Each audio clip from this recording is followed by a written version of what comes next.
ಅರ್ಧಕ್ಕೆ ಬರುವಾಗ ನಮ್ಮ ಅಣ್ಣ ಸಿಕ್ಕಿದ್ರು, ಇಬ್ಬರು ಮಕ್ಕಳಂತೆ, ಇಬ್ಬರು ಅಕ್ಕ ತಂಗಿ ಚರಿಷ್ಮಾ ಶರ್ಮಿಕನೇ ಬಿದ್ದಿದೆ ಅಂತ ಹೇಳಿದ್ರು. ಅಷ್ಟು ನನಗೆ ಗೊತ್ತೇ ಇರಲಿಲ್ಲ ಇಬ್ಬರು ನನ್ನ ಮಕ್ಕಳು ಬಿದ್ದಿದೆ ಅಂತ. ಮತ್ತೆ ಬಂದು ನೋಡುವಾಗ ಮಾತ್ರ ನನಗೆ ಗೊತ್ತಾಗಿದೆ ಅಷ್ಟೆಲ್ಲ ಏಟಾಗಿದೆ ಅಂತ. ಯಾರು ಹೇಳಿಲ್ಲ ಅಷ್ಟು ಏಟಾಗಿದೆ ಅಂತ, ಏನಾಗಲಿಲ್ಲ ಅಂತ ಹೇಳಿದ್ರು. ನೋಡಿ ಆಗತ್ತಾಯ್ತು, ಭವಿಷ್ಯನೇ ಹೋಯ್ತಲ್ಲ, 10th ಇದಂತ. ಸೀಟಿಗೆ ಅದ್ರ ಟೈಮ್ ಉಂಟಲ್ಲ, ಅದ್ರ ಅಷ್ಟು ಇದಿರಲಿಲ್ಲ ನನಗೆ. ಎಕ್ಸಾಮ್ ಇರೋದು 10th ಇದೆ ಅಲ್ವಾ, ಮಕ್ಕಳ ಭವಿಷ್ಯ 1 ವರ್ಷ ಓದಿ ಇಲ್ಲ ನನಗಾಯ್ತು. ಗಾಡಿಗಳು ಇರುತ್ತೆ ಅಂಥ ಜಾಗದಲ್ಲಿ ಗಾಡಿಗಳನ್ನ ಸ್ಲೋ ಮಾಡಬೇಕು. ಈ ಥರ ಏನಾದ್ರು ಹೆಚ್ಚು ಕಮ್ಮಿ ಆಗಿ ಜೀವನ ಹೋಯ್ತು, ಯಾರು ಹೊಣೆ? ಇದಕ್ಕೆ ಇವ್ರು ಕೊಡ್ತಾರ? KSRTC ನನಗೆ ಏನಾದ್ರು ಜೀವ ತಂದು ಕೊಡೋಕ್ಕಾಗುತ್ತೆ? ಈಗ ಏನೋ ಬಿಲ್ ಕೊಡ್ತೀವಿ ಮಾಡ್ತೀವಿ ಅಂತಾರೆ, ಇದು ಕಟ್ಟೋದು ದೊಡ್ಡದಲ್ಲ. ಜೀವ ಹೋದರೆ ಜೀವ ತಂದು ಕೊಡೋಕ್ಕೆ ಯಾರಿಗೂ ಆಗಲ್ಲ. ಇದು ಒಟ್ಟು ಬೇಜವಾಬ್ದಾರಿ ಕಂಡಕ್ಟರ್ಗಳದೇ. ಆಘಾತ ಆಗುವಂತಹ ಒಂದು ವರದಿ. ಒಂದು KSRTC ಬಸ್ಸಿನ ಡೋರ್ ಓಪನ್ ಆಗುತ್ತೆ, ಇಬ್ಬರು ವಿದ್ಯಾರ್ಥಿನಿಯರು ಕೆಳಗೆ ಉರುಳಿ ಬೀಳ್ತಾರೆ. ಏಕಾಏಕಿ ಸಂಚಲನ ಮೂಡಿಸಿದಂತಹ CCTV ವಿಡಿಯೋ. ಕೆಲ ಗಂಟೆಗಳ ನಂತರ ಗೊತ್ತಾಗುತ್ತೆ ಇಬ್ಬರು ಕೂಡ ಒಂದೇ ಮನೆಯವರು, ಒಂದೇ ತಾಯಿಯ ಮಕ್ಕಳು, ಅಕ್ಕ ತಂಗಿಯರು ಬಿದ್ದಿದ್ದಾರೆ ಅನ್ನೋದು. ಮತ್ತೆ ಕೆಲ ಗಂಟೆಗಳ ನಂತರ ಗೊತ್ತಾಗುತ್ತೆ ಒಬ್ಬರಿಗೆ ತಲೆಗೆ ಗಾಯ ಆಗಿದೆ, ಆದರೆ ಬಹಳ ದೊಡ್ಡ ಧೈರ್ಯ ಮಾಡಿದ್ದಾರೆ, ಅವರು SSLC ಎಕ್ಸಾಮನ್ನು ಬರೆದಿದ್ದಾರೆ ಅನ್ನುವಂಥದ್ದು. ಒಬ್ಬರು PUC CETಯ ಕನಸು ಕಾಣ್ತಾ ಇರುವವರು, ಒಬ್ಬರು SLCಯ ಎಕ್ಸಾಮನ್ನು ಬರೀತಾ ಇರುವವರು. ಅವರ ತಾಯಿ ರೂಪಾ ಮತ್ತು ತಂದೆ ನಾಗರಾಜ್ ಅವರು ಈಗ ನಮ್ಮ ಜೊತೆಗಿದ್ದಾರೆ. ಯಾಕೆ ನಾನು ಇವರನ್ನು ಮಾತಾಡಿಸಿದ್ದೇನೆ ಅಂತಂದರೆ, ಈಗ ಪೇಷಂಟ್ಗಳನ್ನು ಮಾತಾಡಿಸ್ಲಿಕ್ಕೆ ಅಲೌ ಇಲ್ಲ, ಅದರಿಂದ ಇವರಿಬ್ಬರನ್ನ ಮಾತಾಡಿಸಿದ್ದೀನಿ.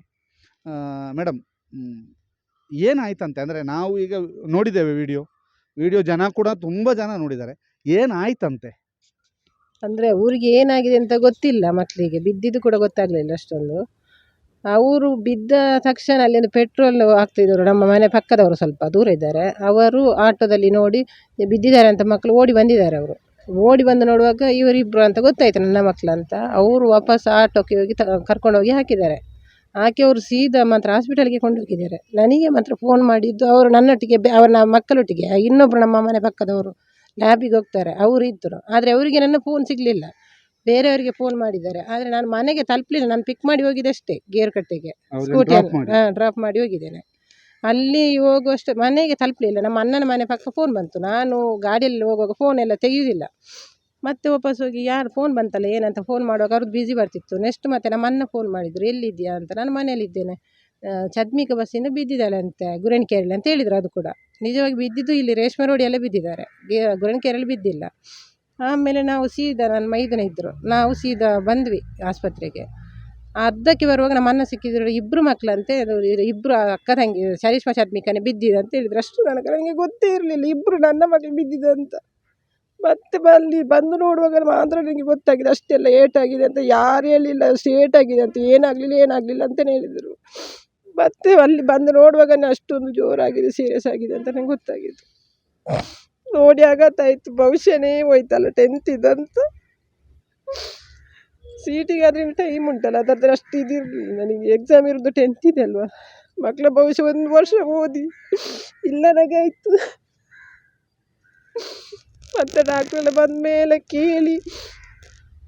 ನಾನು ಕೇಳಿದೆ, ಮತ್ತೆ ನಮ್ಮ HM ಅವರೆಲ್ಲ ತುಂಬ ಹೆಲ್ಪ್ ಮಾಡಿದ್ದಾರೆ. ಅವರು ಹೇಳಿದರು ಇಲ್ಲ ಎಕ್ಸಾಮ್ ಬರಿಬೇಕು, ಎಕ್ಸಾಮ್ ಬರಿವಾಗೆ ಮಾಡುವ ಅಂತ ಹೇಳಿದರು. ಮತ್ತೆ ಮಗಳ ಹತ್ರ ಕೇಳಿದಾಗ ಅವಳು ಆಯ್ತು ನಾನು ಹೇಳ್ತೇನೆ, ಆನ್ಸರ್ ಉತ್ತರ ಹೇಳ್ತೇನೆ ಅಂತೇಳಿ ಮತ್ತೆ ಅವರು ಬೇರೆ ಹುಡುಗಿಯನ್ನು ಕರೆಸಿ ನಾವು CT ಸ್ಕ್ಯಾನಿಂಗ್ ಮಾಡಿಸಿ ಮತ್ತೆ ಅಲ್ಲಿಂದ ಆಂಬುಲೆನ್ಸಲ್ಲೇ ಹೋಗಿದ್ದು ಎಕ್ಸಾಮ್ ಎಲ್ಲ ಬರೀಲಿಕ್ಕೆ. ಅಲ್ಲಿ ಕೂಡ ತುಂಬ ಹೆಲ್ಪ್ ಮಾಡಿದ್ದಾರೆ, IBO ಎಲ್ಲರೂ ಬಂದಿದ್ದಾರೆ. ಅಲ್ಲಿ ಕೂಡ ಮಂಗಳೂರಿಂದ ಕೂಡ ಅಲ್ಲಿ ಸ್ಕ್ವಾಡ್ ಎಲ್ಲ ಬಂದಿದ್ದಾರೆ, ಅವರೆಲ್ಲ ನೋಡಿ ಹೋಗಿದ್ದಾರೆ. ಅವರು ಹೇಳಿದರು ಇವತ್ತು ಪಾಪ ಬರಿಬೋದು, ನಾಡಿದ್ದಿಗೆ ಏನು ಮಾಡ್ತಾರೆ, ಎಷ್ಟು ನೋವಿದೆಯಾ ಏನಂತ ಅವರು ಕೂಡ ಹೇಳಿ ಹೋದರು. ಅಲ್ಲಿಂದ ಮತ್ತೆ ವಾಪಸ್ ನಾವು ಬೇನಕ ಆಸ್ಪತ್ರೆಗೆ ಹೋಗಿ ಇಬ್ಬರನ್ನು ಕರ್ಕೊಂಡು ಬಂದು ಇಲ್ಲಿ SDMಗೆ ನಾವು ಇಲ್ಲಿ ಅಡ್ಮಿಟ್ ಮಾಡಿದ್ದು. ಈಗ ನಿಮ್ಮ ಸಣ್ಣ ಮಗಳಿಗೆ ಇನ್ನೆಷ್ಟು ಎಕ್ಸಾಮ್ ಬಾಕಿ? ಒಂದುಂಟು ಸೋಷಲ್. ಈಗ ಹೇಗಿದ್ದಾರಮ್ಮ ಇಬ್ಬರು? ಈಗ ಸ್ವಲ್ಪ ಪರವಾಗಿಲ್ಲ, ಆರಾಮಿದ್ದಾರೆ. ಅಂದರೆ ದೊಡ್ಡವಳಿಗೆ ಸ್ವಲ್ಪ ಕೈಗೆ ಜಾಸ್ತಿ ನೋವು ಉಂಟು ಹೇಳ್ತಾ ಇದ್ದಾಳೆ. ಅಂದರೆ ಇವಳಿಗೆ ಸಣ್ಣವಳಿಗೆ ತಲೆಗೆ ಸ್ವಲ್ಪ ಏಟಾಗಿದೆ, ಅದಕ್ಕೊಂದು ಸ್ಟಿಚ್ ಹಾಕಿ ಹೇಳಿದ್ದಾರೆ. ಅವಳಿಗೆ ಸ್ವಲ್ಪ ತಲೆನೋವು ಉಂಟು ಹೇಳ್ತಾಳೆ, ಮತ್ತೇನು ತೊಂದರೆ ಇಲ್ಲ. ಈಗ ಮತ್ತೆಲ್ಲ ಪ್ಯಾಚ್ ಆಗಿದೆ ಎಲ್ಲ ಕಡೆ. ಸಿಪ್ಪೆಲ್ಲ ಹೋದಾಗೆ ಕೈ ಕಾಲು ಮುಖ, ದೊಡ್ಡವಳದು ಮುಖ ತುಂಬ ಇದಾಗಿದೆ, ಕ್ರ್ಯಾಕ್ ಆದಾಗೆ ಆಗಿದೆ. ಈಗ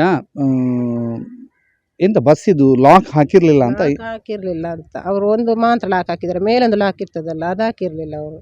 ಅದು ಹೋಗುವ ಸ್ಪೀಡಿಗೆ ಒಂದೇ ಸಾರಿ ಜಂಪ್ ಆಗಿ ಈ ಡೋರ್ ಓಪನ್ ಆಗಿದೆ. ಇಲ್ಲದ್ರೆ ಅವರು ಬೀಳಲಿಕ್ಕೆ ಚಾನ್ಸ್ ಇಲ್ಲಲ್ಲ. ಆ ಲಾಕ್ ಆಗಿದ್ರೆ ಅದರ ಒಳಗೆ ಆದರೂ ಬೀಳ್ತಿದ್ರಲ್ಲ. ಲಾಕ್ ಹಾಕಿಲ್ಲ. ರಶ್ ಕೂಡ ಇತ್ತಂತೆ ಬಸ್ಸು.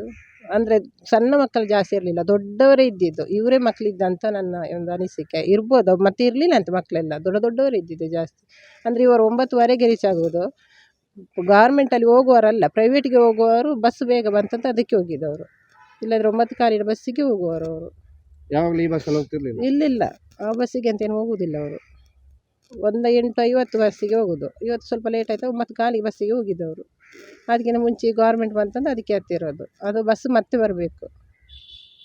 ಈಗ ಆ ಸೀನ್ ತುಂಬ ಮನಸ್ಸನ್ನು ಕದಡ್ತಾ ಇದೆ. ಅಂದರೆ ಬಟ್ ಏನೂ ಆಗಿಲ್ಲ ಮಕ್ಕಳಿಗೆ ಅನ್ನುವಂಥದ್ದು ನಾವು ಎಲ್ಲರೂ ಖುಷಿ ಪಡುವಂಥದ್ದು ಅಲ್ವಾ? ಹೌದು, ನಮ್ಮ ದೈವ ಎಲ್ಲ ಇದ್ದಿದ್ದೇ ಕಾಪಾಡಿದಿಲ್ಲದ್ರೆ ನಾವೀಗ ಮಾತಾಡಲಿಕ್ಕೆ ಇರಲಿಲ್ಲ ನಮ್ಮ ಮಕ್ಕಳ ಬಗ್ಗೆ. ತಂದೆ ಇದ್ದಾರೆ ಸರ್. ಅದೇ ನಮ್ಮ ದೈವಗಳೇ ನಮ್ಮನ್ನು ಮಕ್ಕಳನ್ನ ಉಳಿಸಿದ್ದು ಬಿಟ್ಟರೆ ಬೇರೆ ಯಾವುದು ನಮ್ಮನ್ನು ಕಾಪಾಡಿದ್ದಿಲ್ಲ. ಯಾಕೆಂದರೆ ನಾವು ಎಲ್ಲೂ ಕೈ ಬಿಟ್ಟಿಲ್ಲ ನಮ್ಮನ್ನು ಇಲ್ಲಿವರೆಗೆ. ಮತ್ತು ನಾನು ಬೇರೆ ಇಲ್ಲಿ ಇರೋದಿಲ್ಲ, ನಾನಿರೋದು ಚಿಕ್ಕಮೂರಲ್ಲಿ. ನಾನು ಚಿಕ್ಕಮೂರಿಂದ ಬಂದಿರೋದು. ನಾನಿರೋದು ಕಾಫಿ ಎಸ್ಟೇಟಲ್ಲಿ ರೈಟ್ರ್ ಕೆಲಸ ಮಾಡಿಕೊಂಡು ಇರೋ ಒಂದು ಫೀಲ್ಡ್ ಆಫೀಸರಾಗಿ. ಅಲ್ಲಿಂದ ಬೆಳಿಗ್ಗೆ ಈ ಥರ ವಿಚಾರ ಅಂತ ಕೇಳಿ ಬಂದು ನೋಡ್ಬೇಕಾದ್ರೆ ಈ ಥರ ಪರಿಸ್ಥಿತಿ ಆಗಿದೆ. ಮಕ್ಕಳು ಏನೋ ದೇವರು ನಮ್ಮ ಮಕ್ಕಳನ್ನು ಉಳಿಸ್ಕೊಟ್ಟಿದ್ದಾನೆ. ನನಗೆ CCTV ಫುಟೇಜ್ ನೋಡಿದ ಕೂಡಲೇ ಇಲ್ಲ ಇದು ಏನೋ ಭಾರಿ ಆಗಿರಬೇಕು ಅಂತ ನೋಡಿದ್ದೆ. ಆದರೆ ಬಂದು ನನಗೆ ನೋಡಬೇಕಾದ್ರೆ ಸ್ವಲ್ಪ ಸಮಾಧಾನ ಆಯಿತು. ದೇವರು ನಮ್ಮನ್ನು ಅಲ್ಲಿಂದ ಅಲ್ಲಿಗೆ ಏನು ನಮ್ಮ ಕೈ ಬಿಡಲಿಲ್ಲ ಅನ್ನೋದು ಅಷ್ಟೇ ನಮ್ಮದು. ಮತ್ತು ಇನ್ನೇನು ಏನು ಟ್ರೀಟ್ಮೆಂಟು ಕೊಡ್ತಾ ಇದ್ದೀವಿ, ಏನು ತೊಂದರೆ ಇಲ್ಲ ಅಂತ ಹೇಳಿದ್ದಾರೆ ಡಾಕ್ಟ್ರುಗಳು. ಮುಂದೆ ಏನಾಗುತ್ತೆ ಅನ್ನೋದು ಒಂದಿನ ಅಬ್ಸರ್ವೇಷನ್ ಇಟ್ಟ ಮೇಲೆ ನೋಡೋಣ ಗೊತ್ತಾಗುತ್ತೆ. KSRTC ಅಧಿಕಾರಿಗಳು ಅಥವಾ ಯಾರಾದರೂ ಭೇಟಿಯಾದ್ರ? ಭೇಟಿಯಾದರು. ಏನಂದ್ರು? ಅವರು ಏನು ಹೇಳಿಲ್ಲ, ಅಲ್ಲ ತಪ್ಪು ಆಗ್ತದೆ ಎಲ್ಲರದು ಅಂತ ಹೇಳಿದರು. ಒಂದು ಧರ್ಮಸ್ಥಳದ ಡಿಪ್ಪೋದವರು ಏನು ಮಾಡಲಿಕ್ಕಾಗಲ್ಲ ಅಂತ ಹೇಳಿದರು ಅಷ್ಟೇ. ಮತ್ತೇನಾದರೂ ಇದ್ದರೆ ಹೇಳಿ ಫೋನ್ ಮಾಡಿ ಅಂತ ನಂಬರ್ ಕೊಟ್ಟು ಹೋದರು. ಮತ್ತು ಇಲ್ಲಿ ಒಬ್ಬರು ಬಂದರು, ಅಬ್ಸರ್ವೇಷನಲ್ಲಿ ಇಡಲಿ, ನಾವು ಬಿಲ್ ಪಾಸ್ ಮಾಡ್ತೇವೆ ಅಂತ ಹೇಳಿದರು. ನೀವು ಅವ್ರಿಗೆ ಏನು ಉತ್ತರ ಕೊಟ್ರಿ? ನಾವೇನು ಹೇಳಿಲ್ಲ, ನೋಡುವ ಅಂತ ಹೇಳಿದ್ದೇವೆ. ಅಬ್ಸರ್ವೇಷನ್ ಇಟ್ಟಿದ್ದೇವೆ. ಡಾಕ್ಟ್ರುಗಳು ಏನು ಅವರಿಗೆ ಯಾವ ಥರ ಟ್ರೀಟ್ಮೆಂಟ್ ಕೊಡಬೇಕು, ಅಬ್ಸರ್ವೇಷನಲ್ಲಿ ಇಡಬೇಕಲ್ಲ, ಡಿಸ್ಚಾರ್ಜ್ ಮಾಡಿ ಕಳಿಸೋದು, ಅವ್ರು ಏನು ಡಾಕ್ಟ್ರುಗಳು ಏನು ಯಾವ ಮಾತು ಹೇಳ್ತಾರೆ ಅದಕ್ಕೆ ನಾವು ಒಪ್ಪಿಗೆ ಅಂತ ಹೇಳಿದ್ದೀವಿ. ಮತ್ತು ನಾಡ್ದು ಎಕ್ಸಾಮ್ ಇದೆ ಅವಳಿಗೆ.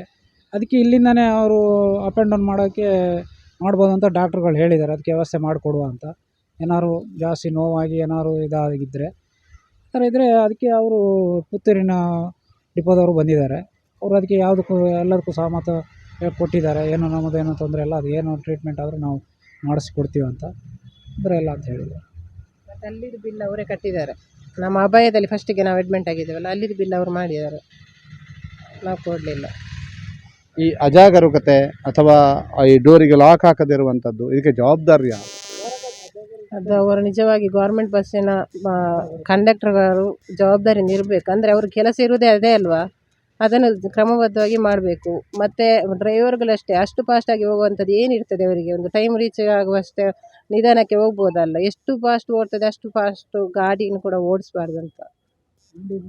ಏನಲ್ಲ ಗುಂಡಿಗಳು ಇರುತ್ತೆ, ಅಂಥ ಜಾಗದಲ್ಲಿ ಗಾಡಿಗಳನ್ನ ಸ್ಲೋ ಮಾಡಬೇಕು. ಈ ಥರ ಏನಾದ್ರು ಹೆಚ್ಚು ಕಮ್ಮಿ ಆಗಿ ಜೀವನ ಹೋಯ್ತು, ಯಾರು ಹೊಣೆ ಇದಕ್ಕೆ? ಇವ್ರು ಕೊಡ್ತಾರಾ?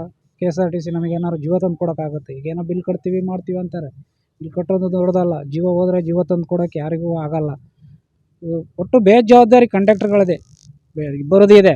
ಆತ ಗುಂಡಿಗಳು ನೋಡಿಕೊಂಡು ಓಡಿಸೋದಾಗಲಿ, ಕಂಡಕ್ಟರ್ಗಳು ಜನ ಹತ್ತಿದ ಮೇಲೆ ಡೋರ್ ಲಾಕ್ ಆಗಿದೆ ಇಲ್ಲೋ ಅನ್ನೋದನ್ನು ಎಚ್ಚರಿಕೆಯಿಂದ ನೋಡಲೇಬೇಕು. ಅಷ್ಟು ಜವಾಬ್ದಾರಿ ಇಲ್ಲದಲ್ಲೇ ಕಂಡಕ್ಟರ್ ಕೆಲಸ ಆಗಲಿ ಡ್ರೈವರ್ ಕೆಲಸ ಮಾಡೋಕ್ಕಾಗಲ್ಲ. ಯಾಕೆಂದರೆ 10 ಜನರ ಜೀವ ಅವರ ಕೈಯಲ್ಲಿರುತ್ತೆ. ಅಷ್ಟು ಜನನ ಉಳಿಸಬೇಕಾದ್ರೆ ಅವರೇ ಎಲ್ಲ ಮಾಡಿಕೊಂಡು ಅಷ್ಟು ಜವಾಬ್ದಾರಿಯಿಂದ ತೊಗೊಂಡೋಗಿ ಮುಡಿಸೋದು ಅವ್ರ ಕೈಯಲ್ಲಿರೋದು. ಅದು ಅದೇ ಅವ್ರು ಬಂದಿದ್ದಾರೆ, ಏನು ಆಕಸ್ಮಿಕ ಅಂತಾರೆ. ಆಕಸ್ಮಿಕ ಅಂದ ಕೂಡಲೇ ಅದು ಆಕಸ್ಮಿಕ ಅಂತ ನಾವು ಒಪ್ಕೊಳ್ಳೋಕ್ಕಾಗಲ್ಲ. ನಮ್ಮ ಜವಾಬ್ದಾರಿ ನಮ್ಮ ಜಾಗ್ರತೆ ನಾವು ಇರಬೇಕಲ್ವ, ಅದನ್ನು ಮಾಡಲೇಬೇಕು ಅವರು. ಈಗ ಇಷ್ಟೆಲ್ಲ ಆಯಿತು ಮೇಡಮ್, ಮಕ್ಕಳು ಸೇಫ್ ಆಗಿದ್ದಾರೆ ಅನ್ನುವಂಥದ್ದು ಗುಡ್ ನ್ಯೂಸ್. ಹೌದು ಸರ್, ನಮಗೆ ಮಕ್ಕಳೊಂದು ಸೇಫ್ ಆದ್ರಲ್ಲ, ನಮಗೆ ಯಾವ ದುಡ್ಡು ಬೇಡ ಎಂತ ಬೇಡ, ಮಕ್ಕಳಿದ್ರೆ ಸಾಕು. ಅಷ್ಟೇ ಹೇಳೋದು. ನಮ್ಮ ದೇವರೆಲ್ಲ ಕಾಪಾಡಿದ್ದಾರೆ ಅವರನ್ನ. ಇದು ಪೋಷಕರು ಹೇಳ್ತಾ ಇರುವಂಥದ್ದು. ಒಂದು ಆ ಬಿದ್ದಂತಹ ಸೀನನ್ನು ನೋಡಿದಾಗ ಅಥವಾ ಬಿದ್ದಂತಹ ದೃಶ್ಯ ನೋಡಿದಾಗ ಬಹಳಷ್ಟು ನೋವಾಗತ್ತೆ. ಅದರ ಜೊತೆಗೆ ಇಬ್ಬರು ಒಂದೇ ಮನೆಯ ವಿದ್ಯಾರ್ಥಿಗಳು ಅಂತ ತದನಂತರ ಬಂದಂಥದ್ದು. ಅದರಲ್ಲೂ ಇಬ್ಬರು ಕೂಡ ಕನಸುಗಳನ್ನು ಕಾಣ್ತಾ ಇರುವವರು. SLC ಎಕ್ಸಾಮ್ ಒಬ್ಬರು ಬರಿತಾ ಇದ್ದಾರೆ, PUCಯ CETಯನ್ನು ಬರೀಲಿಕ್ಕೆ ರೆಡಿ ಆಗ್ತಾ ಇರುವಂಥವ್ರು. ಈ ನಡುವೆ ಇದಕ್ಕೆ ಹೊಣೆ ಯಾರು ಅನ್ನುವಂಥದ್ದಕ್ಕೆ ಯಾರು ಅನ್ನುವಂಥದ್ದು ಪ್ರಶ್ನೆ.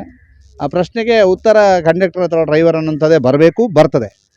ಅದರ ಜೊತೆಗೆ KSRTC ಅವರು ಕೂಡ ಮಾನವೀಯ ನೆಲೆಯಲ್ಲಿ ಬಂದು ಅವರ ಜೊತೆಗೆ ನಿಂತಿದ್ದಾರೆ, ಅವರಿಗೆ ಸಹಕಾರವನ್ನು ನೀಡಿದ್ದಾರೆ.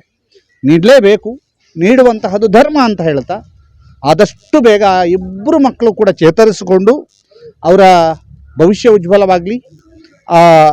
ಏನಿವತ್ತು ಬಸ್ಸಿನಿಂದ ಅವರು ಹೊರಬಿದ್ದಿದ್ದಾರೆ ಆ ಎಲ್ಲ ಗಾಯ ಗುಣಮುಖರಾಗಿ ಆದಷ್ಟು ಬೇಗ ಅವರೆಲ್ಲ ಕನಸುಗಳು ಈಡೇರಲಿ. SLC ಮತ್ತು PUCಯಲ್ಲಿಯೂ ಕೂಡ ಅತ್ಯುತ್ತಮ ಒಂದು ಮಾರ್ಕ್ಸನ್ನು ಪಡೆಯುವಂತಾಗಲಿ ಅನ್ನುವಂತಹ ಆಶಯದೊಂದಿಗೆ ಈ ವರದಿಯನ್ನು ಕೊನೆಗೊಳಿಸ್ತಾ ಇದ್ದೀವಿ. ಸುವೀರ್ ಜೈನ್ ಜೊತೆಗೆ ದಾಮೋದರ್ ದೊಂಡೋಲೆ, ಸುದ್ದಿ ನ್ಯೂಸ್, ಉಜಿರೆ.